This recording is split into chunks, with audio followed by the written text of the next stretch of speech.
Harika şeyler oluyordu. Aslında anlatmam gereken kendi deneyimim değil. Bu hikayeyi, Arkal ve Aitken ile yapılan görüşmelerden sonra, parça parça bir araya getirdim.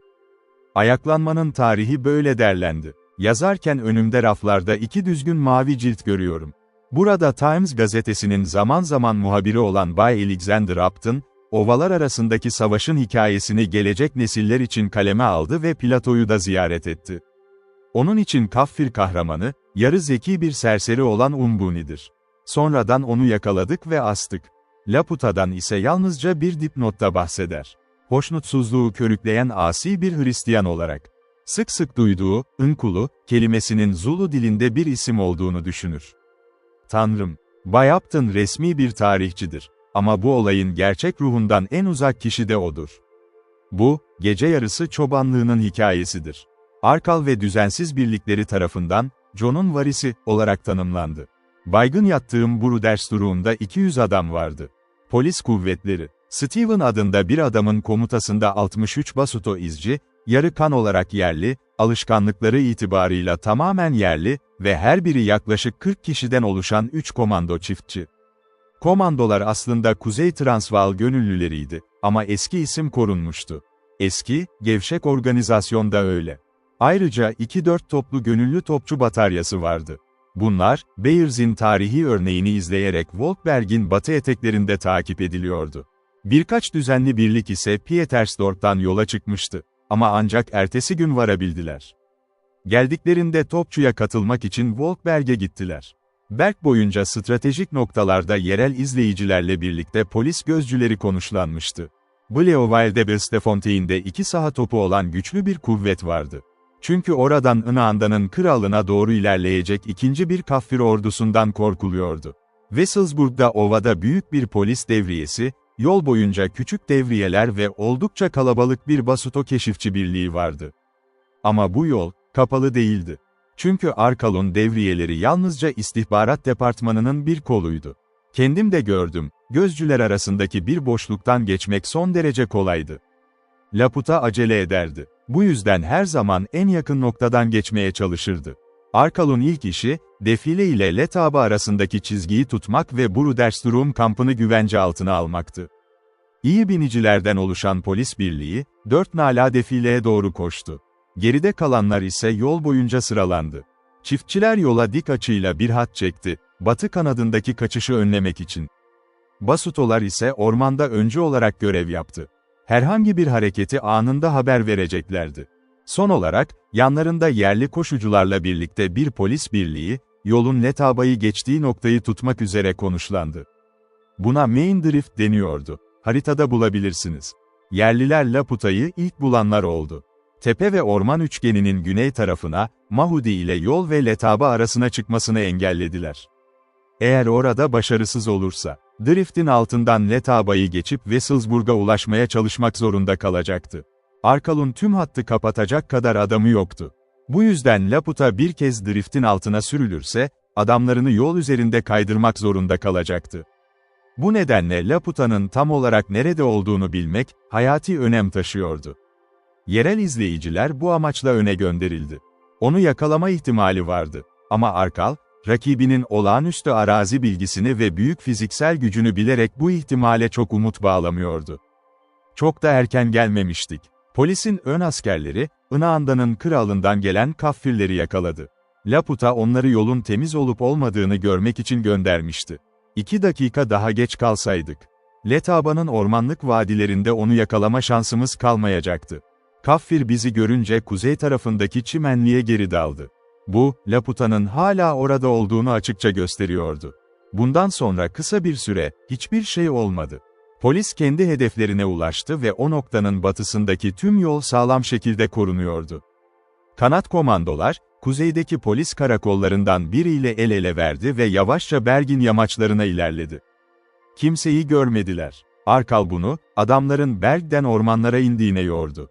Basutolar arazi izinde iyiydi ama ormanlık arazide kaybolabiliyorlardı.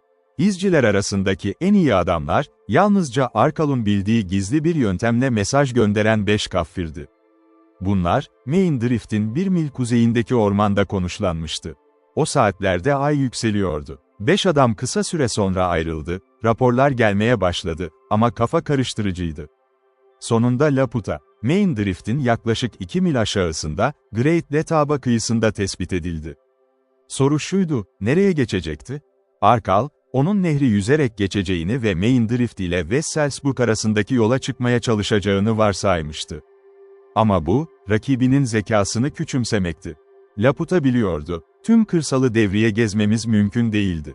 Ama nehrin araziyi ikiye böldüğünü ve bizi iki gruptan birine yığılmaya mecbur bıraktığını da biliyordu. Buna göre, Great Letaba'yı geçmekten vazgeçti. Berg'e doğru uzun bir tur yapmaya karar verdi. Adamlarından biri bu hareketi bildirince Arkal, kuvvetlerini yolun ilerisine kaydırmaya başladı.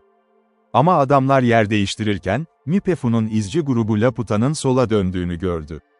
Arkal büyük bir hızla hamleyi geri aldı ve Main Drift'te derin bir şaşkınlıkla bekledi. Planı kurtaran şey, Berg yamaçlarındaki çiftçilerdi. Yaktıkları ateşler, Laputa'ya büyük bir ordunun varlığı izlenimini verdi. Mahudi veya Letsitela'dan kuzeye, vadiye çıkmak yerine, Klein Letaba Vadisi'ne yöneldi. Hareket hızı inanılmaz olmalıydı. Yıllarca süren yolculuklardan çelik gibi sertleşmiş bir bedeni vardı. Kendi gözünde ise imparatorluğun kaderi tehlikedeydi. Haritaya baktığımda, Dupris Drift'ten Mahudi'ye uzanan o yorucu yolculuğu, sonra o gece Laputa'nın bacaklarının onu taşıdığı dev arazi parçalarını görüyorum. Ve adam karşısında derin bir hayranlık duyuyorum. Gece yarısı civarında Letsitela'yı geçmiş olmalıydı. Ama burada, kritik bir hata yaptı. Berg'i başka bir yönden deneseydi, belki Plato'ya ulaşabilir ve Şafak'ta Inanda'nın kralında olabilirdi. Ama komando kuvvetlerini fazla büyük tahmin etti. Kuzeyde tutundu, orada savunma olmayacağını düşünerek. Saat 1 civarında Arkal, hareketsizlikten bıkmıştı. Laputa'nın taktiklerini yanlış okuduğunu anladı ve cesurca bir karar aldı. Polislerin yarısını Berg'e gönderdi, komandoları takviye etmelerini istedi. Bleauwilde-Birstefontein'deki karakolle iletişime geçmelerini de emretti. Saat 2'den biraz sonra, bir dikkat dağıtma girişimi oldu. Henrik, Main Drift'in 3 mil doğusunda yolu geçmeyi başardı. Muhtemelen gece erken saatlerinde batıya geçmeye çalışmış ama devriyeler tarafından geri çevrilmişti. Daha az korunan doğu kesiminden geçmeyi denedi ve başardı. Ama fazla uzağa gidemeden Basuto izcileri tarafından fark edildi. Bu buluntu hemen Arkal'a bildirildi. Arkal bu gezginin kim olduğunu anında anladı. Beyaz adamlarından hiçbirini göndermeye cesaret edemedi. Ama bir grup izci gönderdi. Portekizli'yi Dupris Drift'e kadar takip ettiler. Laputa orada Letaba'yı geçmişti. Yol kenarında uyuyan Henriques'i buldular ve geçip gittiler. Henrik sert bir adamdı. Bir cinayetin tam mekanında huzurla uyuyabiliyordu. Şafak, Laputa'yı Klein Letaba Vadisi'nin başında, Mipefu'nun kralı yakınında buldu. Bir kulübede yiyecek buldu ve hemen yukarıdaki ormanlık tepeye çıktı. Bu, Plato'nun bir burnuydu. O saatlerde yorgun olmalıydı. Yoksa çiftçilerin bir görevine yakalanmazdı. Bir el uzaklığındayken kendini geri çekmek zorunda kaldı. Raporlara göre yoğun ormanlığın içinde biraz güneye gitmiş, sonra tekrar kuzeye, Bleauwilde-Birstefontein yönüne dönmüş. Sonrasındaki hareketleri belirsiz. Klein Labongo'ya gitmiş olabilir. Ama Bleauwilde-Birstefontein'deki karakolun görüntüsü onu ikna etmişti. Bir korhan bile bu yoldan kaçamazdı. Sonraki haber, Henriques'e kavuştuğuydu. Gün doğduktan sonra Arkal, Plato'dan aldığı raporlara bakarak Laputa'nın hangi yöne şekillendiğini tahmin etti ve hatlarını ilerlettiler. Çiftçiler ve Pietersdorf'tan gelen takviyeler Plato'yu tutuyordu. Ama polis artık Great Letaba hattındaydı. Arkal'ın planı, o nehri ve Labongo'ya uzanan arazi boğazını tutmak. Kuvveti her saat büyüyordu. Süvarileri ve Salzburg'un doğusundan yapılacak her kaçış girişimini engelleyebilirdi. Böylece Laputa doğuya, Berg'den sürülüyordu. Henrik ise kuzeye ilerliyordu. Ve ikisinin yolları kesişti. O buluşmayı görmek isterdim. Laputa, Portekizli'ye her zaman kalbinde ne taşıdığını anlatmış olmalı. Tahminim o ki Henrik, Ruirand'daki mağaraya gidiyordu. Laputa ise, sınırı geçerek geniş bir çevre oluşturmayı, adamlarını Amsterdam'a kadar toplamayı planlıyordu. İkisi, öğle vakti yol üzerinde görüldü. Bleauwilde-Birstefontein'den Lebombo'ya uzanan yolda. Sonra Arkal'ın yeni cephesiyle karşılaştılar. Letaba'dan Labongo'ya uzanan hat. Bu onları yeniden kuzeye sürdü ve son dereyi yüzmek zorunda bıraktı. Oradan Portekiz sınırına, Ruiran'da kadar arazi açık ve dalgalıydı. İnce bir örtü ve bedelini ödediler. Çünkü Arkal bilerek polis birliğini bir kolona çevirmişti. Artık bir hat tutmuyorlardı, bir ülkeyi tarıyorlardı. Yalnızca Laputa'nın olağanüstü arazi bilgisi ve bedeni, ikisinin yarım saat içinde yakalanmasını engelledi. Geri döndüler, La Bombo'yu yüzerek geçtiler ve Bleauval de Bestefontein yolunun kuzeyindeki yoğun çalılığa daldılar. Basuto izcileri açık arazide muhteşemdi, ama kapakta yetersiz kalıyorlardı. Laputa ve Henrik onları öyle şaşırttı ki, batıya, Majinje'nin kralına doğru gitmiş gibi bir iz bıraktılar. Oysa gerçekte La Bombo'yu yeniden geçmiş ve Yumvelos'a doğru ilerliyorlardı. Bunların hepsini sonradan öğrendim. O sırada Arkal'ın çadırında, derin bir bilinçsizlik içinde yatıyordum. Düşmanlarım keklik gibi kovalanırken, ben 4 günlük emek ve dehşetin meyvelerini topluyordum. Avcılar avlanmıştı. Tekerlek tam bir döngü tamamlamıştı. Ve David Crawford'un acıları, bolca intikamını alıyordu. Ertesi günün öğlesine kadar uyudum. Uyandığımda güneşin yarattığı öğle sıcaklığı çadırı fırına çevirmişti.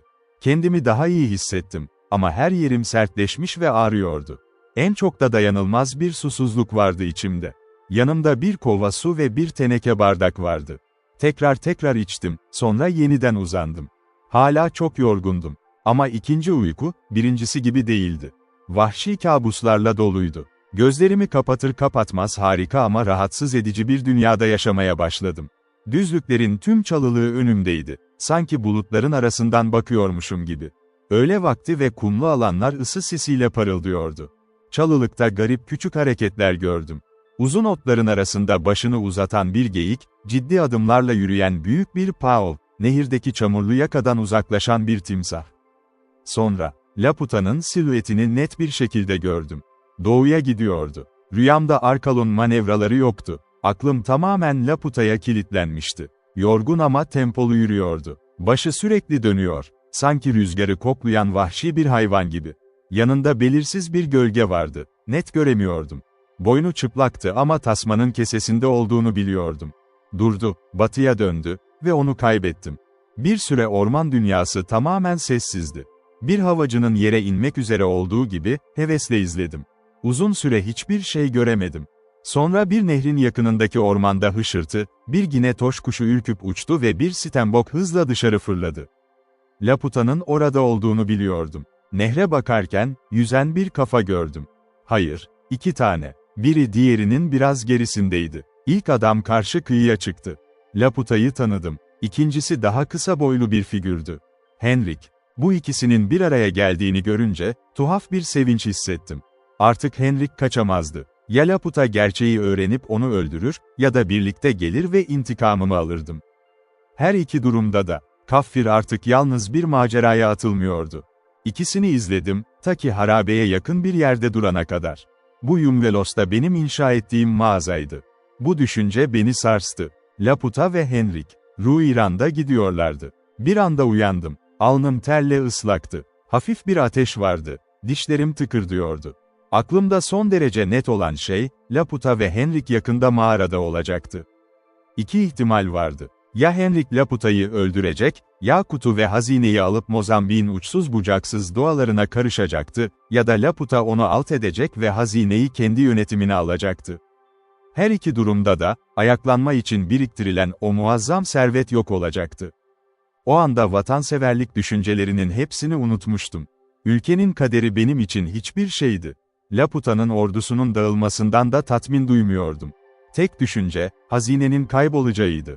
Hayatımı tehlikeye attığım o hazine. Öfke ve hayal kırıklığından doğan tuhaf bir cesaret vardır.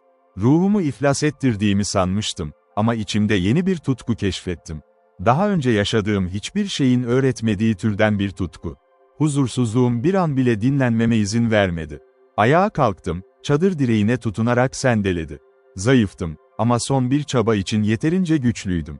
Bu kadar şey yapıp da sonunda başarısız olmak, beni çıldırtıyordu. Çadır direğine asılı bir aynada yüzümü gördüm.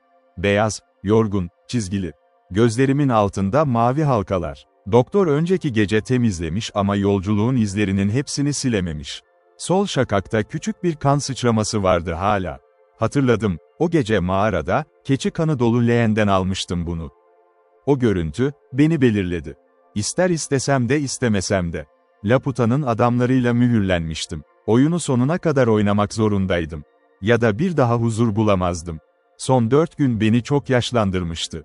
Arkal'ın büyük ve aşınmış çizmelerini bulup morarmış ayaklarıma geçirdim. Sonra kapıya sürünerek gittim ve bir çocuğa bağırdım, atımı getirmesini istedim. Bir basuto belirdi. Görünüşüme şaşırarak hızla koştu. Öğleden sonra geç saatlerdi. Dün Mahudi'den kaçtığımda tam bu saatlerdi. Brudersturm kampı ıssızdı. Yalnızca yaklaşma noktalarında nöbetçiler vardı. Gördüğüm tek beyaz adama Arkal'ın nerede olduğunu sordum. Bilmediğini söyledi. Ama devriyelerin Wesselsburg'a kadar yolda olduğunu ekledi. Bundan anladım, Arkal kovalamacada çok derinlere gitmiş. Onu görmek istemiyordum. Her şeyden önce, Laputa'yı kendisinin bulmasını istemiyordum. Bu benim özel işimdi ve müttefike ihtiyacım yoktu. Biri kalın bir kahve getirdi. İçemedim ama eğere binmeme yardım etti.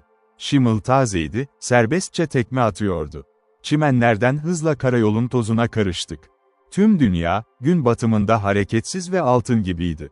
Letaba kanyonuna girmeden önce hava kararmıştı. Birçok devriyle karşılaştım ama çok azı bana bir şey söyledi. Hiçbiri durdurmaya çalışmadı. Belki bazıları beni tanıyordu ama sanırım yüzüm ve bedenim onların dillerini bağlıyordu. Ölüm kadar solgundum. Saçlarım dağınık, gözlerimde yakıcı bir ışık. Sol şakaktaki kan sıçraması hala oradaydı. Main Drift'te büyük bir polis kalabalığı buldum. Sıçramadım, kamp ateşlerinden birine sendeleyerek düştüm. Bir adam bana sorular sordu. Arkal'ın avını buldular, dedi. Limpopo'ya doğru ilerlerken tepelerde vuruldu. Ama bunun doğru olmadığını biliyordum. Laputa'nın hayatta olduğu, hatta beni beklediği aklıma kazınmıştı. Mağarada buluşmamızın Tanrı'nın isteği olduğunu söyledi. Biraz sonra kaffirlerin yürüyüş izine rastladım. Çalılıktan geçen geniş bir kadın iziydi. Onu takip ettim. Bu yol Dupris Drift'e götürüyordu. Tüm o süre boyunca atımı mümkün olan tüm güçle teşvik ediyordum. Korkudan son kalıntıları da gitmiş gibi hissediyordum. Ne doğadan, ne insandan. Hiçbir korku kalmamıştı. Dupris Drift'te hiç düşünmeden geçtim, timsahları umursamadan. Henriquez'in öldürdüğüm bekçiyi ve yakutları çaldığımız yeri sakin bir şekilde geçtim. Donuk beynimde ilgi ya da hayal gücüne yer yoktu. Sinirlerim birden sertleşmişti, temperlenmiş demir gibi. Geçtiğim her işaret, hedefe bir adım daha yaklaşmak olarak not edildi. Yumvelos'ta inşa ettiğim mağazaya göz atmaya bile vaktim olmadı. O geceyi, Bodrum'da Laputa'nın planlarını dinlediğim o geceyi, neredeyse tamamen unutmuştum. Son günlerdeki yaptıklarım zihnimde bulanık ve önemsiz görünüyordu. Yalnızca tek bir görüntü netti. İki adam, biri uzun ve siyah, diğeri kısa ve solgun, yavaşça Ruiran'da doğru ilerliyordu. Ben ise arkalarında, at üzerinde küçük bir figür, çalılıkta izlerini sürüyordum. Bu fotoğraf sürekli ve net gibiydi. Bir sahnedeki bir sahneye bakıyor gibiydim. Tek değişen şey, 3 figür yavaş yavaş birbirine yaklaşıyordu. Görevimde hiçbir heyecan hissetmiyordum. Pek umut da yoktu içimde. Bir şeyler uyuşmuş ve soğumuştu, gençliğimi öldürmüştü. Hazine avcılığının lanetli bir girişim olduğunu söylüyordum kendime. Ve muhtemelen ölecektim. Laputa'nın da, Henriquez'in de öleceğinden emindim. Üçümüz kemiklerimizi elmasların arasında beyazlatacaktık. Prester'ın tasması, küçük bir insan tozu yığınının arasında parlayacaktı. Buna tamamen kanmış ve tamamen kayıtsız kalmıştım. Önemi yoktu, yeter ki Laputa ve Henriquez'i bulup onlarla hesaplaşayım. Dünyada başka hiçbir şeyin önemi yoktu. Bu benim kaderimdi. Ne kadar sürdüğümü bilmiyorum. Ama gece yarısından sonra Yumvelos'un yanından geçtim. Şafak doğuyu boyarken Ruiran'da vardım. Arkal'ın adamlarının kovaladığı bölgenin doğusundan geçmiş olmalıydım. Geceyi binmiştim ve şaşırtıcı biçimde yorgun hissetmiyordum. Atım sendeliyordu ama kendi uzuvlarım neredeyse hiç ağrımıyordu. Ahşaptan oyulmuş gibi serttim, his yoktu. Ama Brudersturm'dan ayrıldığımda da aynı durumdaydım. Dünyanın sonuna kadar sürmeye devam edebileceğimi hissediyordum. Çalılığın kenarında attan indim ve Şimmel'i serbest bıraktım. Halter getirmemiştim, onu otlamaya ve yuvarlanmaya bıraktım. Işık, mor bir kulenin yüksek kaya yüzeyini görmemi sağlayacak kadardı. Gökyüzü hala yıldızlarla doluydu. Ama ay çoktan batmıştı. Doğu akıyordu. Mağaraya giden patikadan yukarı yürüdüm. 3 gece önce aynı yolu yürürken ne kadar farklıydım. O zaman korkularım da peşimden geliyordu. Şimdi ise terörü yenmiştim ve korkunun diğer tarafını görmüştüm. Yüzyıllar daha büyümüştüm. Ama yolun kenarında bir şey vardı ve bu beni durdurdu. Ölü bir bedendi. Yüzü bana dönüktü. Kim olduğunu anlamak için yüzüne bakmama gerek yoktu. Vizyonumda yalnızca 2 adam vardı ve onlardan biri ölümlüydü. Durdum ve cesedi çevirdim. Kalbimde hiçbir sevinç yoktu. Tatmin olmuş bir intikam sevinci yoktu. Sönen bir nefrette. Köpeğimi öldürdüğünü unutmuştum. Henriquez'in yaptığı her şeyi unutmuştum. Yalnızca merakla baktım, ilk ışıkta şişmiş ve öfkeli olan o ölü yüze. Adam boğulmuştu. İskoçya'da dediğimiz gibi boynu, tron'dı ve bu yüzden sırt üstü yatmasına rağmen yüzü bana dönüktü. Muhtemelen gece yarısından önce ölmüştü. Daha yakından baktım. Gömleğinde ve ellerinde kan vardı. Ama yara yoktu. Bu onun kanı değildi. Başkasının kanıydı. Sonra birkaç adım ötede, patikada bir tabanca buldum. 2 odası da boştu. Olanlar çok açıktı. Henrik, mağara girişinde Laputa'yı vurmaya çalışmıştı. Yakayı ve içindeki hazineyi ele geçirmek için. Onu yaralamıştı, kanın miktarına bakılırsa ağır biçimde yaralamıştı. Ama Portekizli'nin hızlılığı ve nişancılığı hayatını kurtaramadı. O korkunç ellerden. 2 atıştan sonra Laputa onu yakalamış ve bir adamın kekliğin boynunu bükmesi kadar kolay, boğmuştu. Sonra mağaraya girmişti. Yolda kan izlerini gördüm ve hızlandım. Laputa mağarada saatler geçirmişti, hazineyle istediğini yapacak kadar. O da yaralıydı ve çaresizdi. Muhtemelen Ruiran'da sığınak ve dinlenme aramak için gelmişti. Ama Henrik düz atış yapsaydı, çok daha güvenli bir sığınak bulabilirdi. Ve çok daha uzun bir dinlenme. Hayatımda 3. kez, düz kaya duvarları arasındaki o vadi ve kalbinden duyulan tepeler, hapsedilmiş nehrin gürültüsüyle karşı karşıyaydım. Yarıkta yalnızca en hafif bir ışık parıltısı vardı, ama bu yeterliydi. Mağaraya giden yol açıktı. Sağdaki gizli kapı, aralıktı. İçeri girdim ve arkamda dikkatsizce kapattım. Kapılar yerlerine çarptı, kesinlikle kapandılar. Çıkış sırrını bilmiyordum. Bu beni artık pek rahatsız etmiyordu. Işığım da yoktu. Merdivenleri çıkmak için dizlerimin üzerine inmek zorunda kaldım. Basamaklar ıslaktı. Kesinlikle Laputa'nın kanıydı. Sonra uçurumun kenarındaki galeriye çıktım. Üstümdeki gökyüzü şafakta solgunlaşıyordu. Çok aşağıda, sularda titrek bir ışık oynuyordu. Tepelerde hafif kokulu bir rüzgar esiyordu. Bir nefes geldi Huni'nin aşağısına. Ellerime baktım, kanlıydılar. Merdiven basamaklarından bulaşmıştı. Onları kayaya sürtüp temizledim. Titremeden geçtim taş levha üzerindeki kan izlerinin üzerinden. Ve karanlık sokağa daldım, iç odaya. Daha önce olduğu gibi, önümde bir ışık vardı.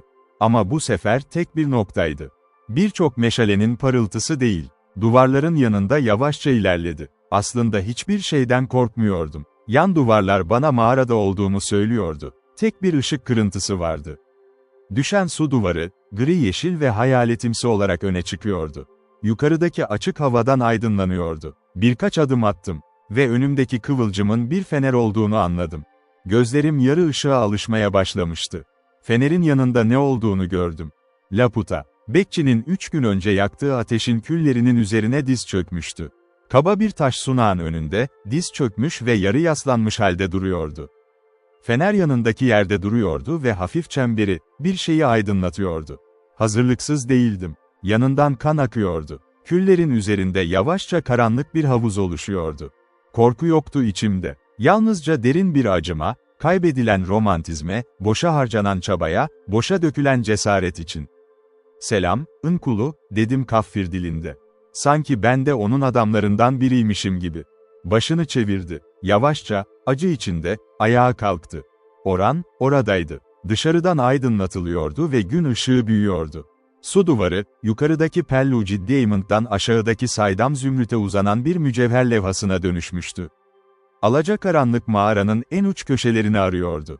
Laputa'nın uzun silüeti beyaz küllerinin üzerinde sallanıyordu, eli yanına sıkıştırılmıştı. "Kim o?" dedi. Kör gözlerle bakıyordu bana. "Yumvelos'un dükkancısı," dedim. "Yumvelos'un dükkancısı," diye tekrarladı. Tanrı zayıf şeyleri kullanmıştır güçlüleri şaşırtmak için. Bir kral, seyircinin sorun yaratması yüzünden ölür. Sana ne diyorlar, adamım? Hatırlanmayı hak ediyorsun. David Crawford, dedim. Crawford, diye tekrarladı. Sen, büyük bir geminin üzerinde oturduğu küçük resifsin. Gemi çöktü. Tasmayı çaldın ve beni halkımdan kopardın, sonra yorulduğumda Portekizliler beni öldürdü. Hayır, diye bağırdım. Ben değildim. Henriquez'e güvendin ve parmakların boynunda olduğunda çok geçti. Seni uyarmadığımı söyleme. Beni uyardın, dedi. Ve karşılığını vereceğim. Seni zengin edeceğim. Crawford. Sen bir tüccar ve para istiyorsun. Ben bir kralım ve taht istiyordum. Ama ölüyorum ve Afrika'da artık kral olmayacak. Zenginlikten bahsetmesi, beklediğim gibi heyecanlandırmadı beni. Ama son sözler, vahşi bir pişmanlık uyandırdı içimde.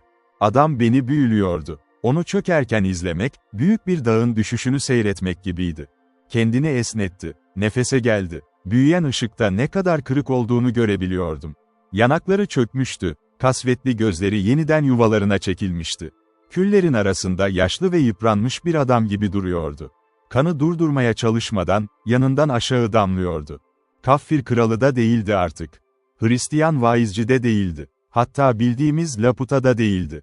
Ölüm onu kendi sınırlarına kadar soymuştu ve karakterlerin ötesinde, üzerinde öne çıkan adam ortaya çıkmıştı. Garip, harika, dokunaklı ve korkunç bir şey. İlk kez 3 gün önce tanıştık, dedi. Ve şimdi sen, Nkulu'yu son görecek kişi olacaksın. Yumvelos'taki toplantı ilk toplantımız değildi, dedim. Kirkaple'daki Özgür Kiliseyi hatırlıyor musun? Sabah 8'de vaaz verdiğin zamanı. Ben oradaki çocuktum, kıyıdan kovulan ve gözünü karartan taşı fırlatan. Ayrıca İngiltere'den seninle Henrik aynı gemideydim. Durban'dan Delagoa Körfezi'ne kadar aynı teknede. Seninle uzun zamandır tanışıyoruz, Bay Laputa. Bu Tanrı'nın eli, dedi ciddi bir şekilde. Kaderim çarpıtıldı ve şimdi sen de benimle birlikte öleceksin. Ölümden bahseden bu sözleri anlamadım. Ben ölümcül yaralı değildim ve Laputa'nın beni öldürecek gücü kalmamıştı. Ama zihin o kadar donuktu ki sözlerini neredeyse umursamadım. Seni zengin edeceğim, diye bağırdı. Crawford, dükkan sahibi, Afrika'nın en zengin adamı. Dağıldık ve servetimiz başkasına geçecek. Öyle altın ve elmaslar var, yalnızca yaka hariç. O, benimle geliyor. Mağaradaki karanlık çukurlardan birine sendeledi. Ben de arkasından gittim. Orada kutular vardı. Çay sandıkları, kartuş kutuları ve eski pirinç kaburgalı bir Portekiz kasası. Laputa'nın kemerinde anahtarlar vardı. Zayıflayan parmakları kilidini açtı. İçeri baktım, altın paralar ve küçük taş torbaları. Para ve elmaslar, diye bağırdı. Bir zamanlar bir kralın savaş sandığı, şimdi bir tüccarın hazinesi olacak. Sonra durdu. Hayır, Allah aşkına, tüccarın yeri korkunç olanlarla birlikte. Bir kol fırladı ve ombaz kemiklerim sertçe yakalandı. Atımı çaldın, bu yüzden ölüyorum. Ama senin için ben ve ordum olifantların üzerinde. Seni öldüreceğim, Crawford, dedi. Parmakları omuz kemiklerime geçti. Yine de rahatsız olmadım. Hayır, dedim, bunu yapamayacaksın. Daha önce denedin ve başarısız oldun. Henrik de denedi, dışarıda ölü yatıyor. Tanrı'nın korumasındayım. Zamanımdan önce ölemem. Beni duyup duymadığını bilmiyorum. Ama her neyse, cinayet krizi geçti. Eli yanına düştü. Büyük bedeni mağaraya doğru sendeledi. Nehre gidiyor gibi görünüyordu, sonra döndü ve girdiği kapıya yöneldi. Koridorda kayışını duydum. Bir dakika sessizlik. Aniden bir gıcırtı sesi geldi.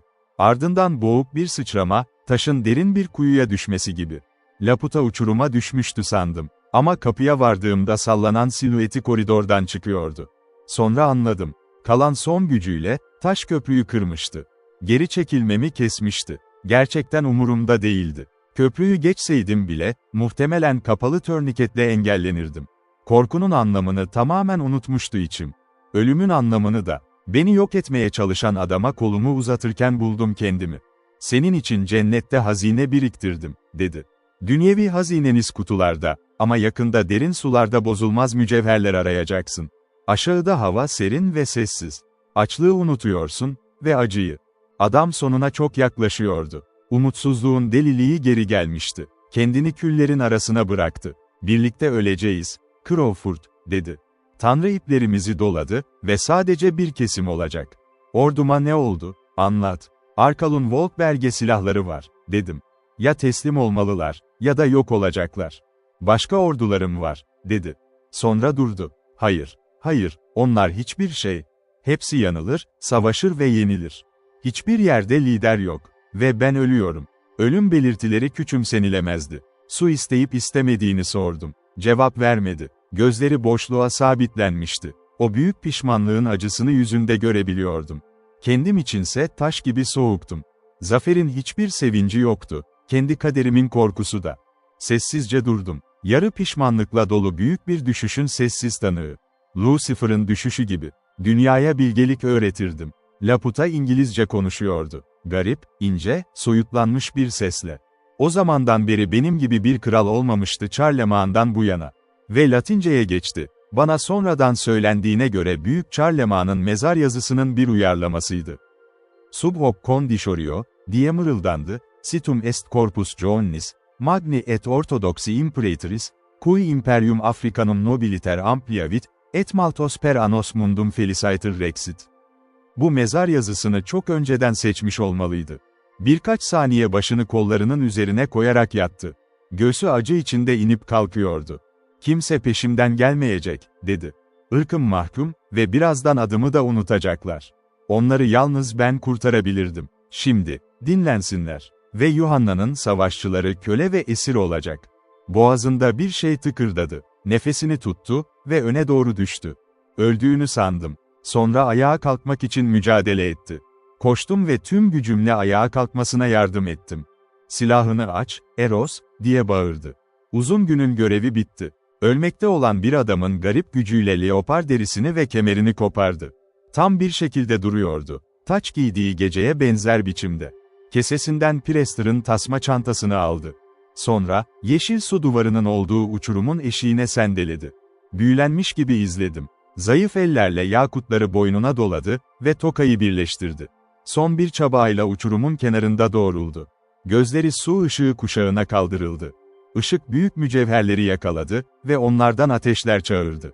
Bir kralın cenaze ateşi. Bir kez daha, bir anlığına, eski gücüne kavuşmuş sesi şelale gürültüsünün üzerindeki mağarada yankılandı. Bekçinin 3 gece önce söylediği sözlerdi bunlar. Ellerini havaya kaldırırken, yaka boynunda yanıyordu ve ağladı. Yılan doğduğu evine geri dönüyor. Gel, diye bağırdı bana. John'un varisi, eve gidiyor. Sonra, atladı. Uçuruma. Düşme sesi yoktu. Suyun akışı o kadar güçlüydü ki. Köprünün olduğu yerin altındaki açık alana düşmüş olmalıydı. Ve sonra yeraltının derinliklerine sürüklenmiş. Labongo'da, 30 mil boyunca. İnsan arayışından çok uzakta, son uykusunu uyuyor. Belki kemikten bir kayalık yara yıkanmış ve orada, bir zamanlar Sheba'nın saçlarında parıldayan mücevherler, şimdi onun yanı başında parlıyor.